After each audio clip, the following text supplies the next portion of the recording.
The BBC. He is handsome, he is pretty, he's the boss of Man City. Nice. Pep Guardiola says he still has unfinished business at City after signing on to coach them. Well, it's hard to argue.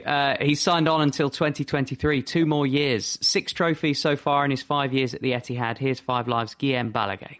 He's happy. He's surrounded by people that he trusts. He controls the sporting decisions. He's happy that nothing that happens in the changing room comes out, which used to happen at Bayern and used to happen at Barcelona. And there is a renewal taking place for what it will be his second big team at Manchester City. Right now, he's in the middle of a renewal of the squad. Yeah, got some really good young players alongside Kevin De Bruyne at 29, who's playing some of the best football of his career. Champions League is the only trophy to elude Pep so far in Manchester. City play Tottenham in the Premier League tomorrow night. Manchester City's women and Aston Villa both through to the League Cup quarter-finals as group winners there, although City did lose to Manchester United on penalties last night. How about this? Egypt's Premier League stars Mohamed Salah and Mohamed El Neni have secured a private flight back to England after testing positive for COVID. Both of them returned those positive tests while away on international duty. They're due to land into London today. One club man even, Sean O'Loughlin, is still on for a fairy tale end to his rugby league career. Last night, Wigan Warriors hammered Hull FC 29-2 to reach the Super League Grand Final. Here's his coach, Adrian Lamb. Playing in a grand final next week is the ideal way for Sean O'Loughlin to go out. We're going to work really hard to make sure that he goes out a winner. So there's that extra reason to play for. But Lockers deserves that. He deserves to be there and to go out on the highest accolades and way possible.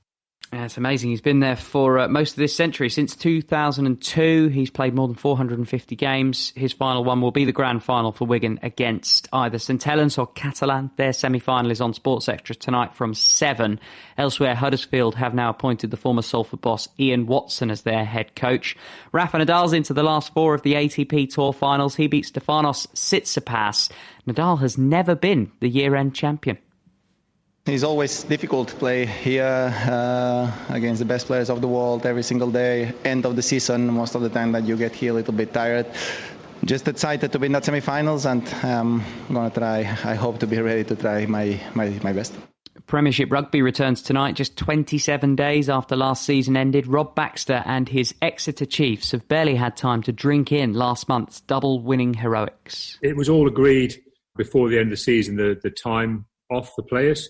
If you got to the final, you had to give your players 2.5 weeks off. And now I look back in hindsight, I think one of us should have had enough brain cells to say, and maybe finalists don't play on a Friday night, but one of those things that slipped through.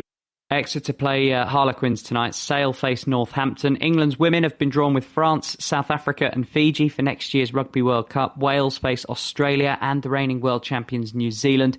And Tiger Woods will tee it up with his 11-year-old son Charlie in the PNC Golf Championship next month. Men's and women's major winners are invited to play with a family member. BBC Sport.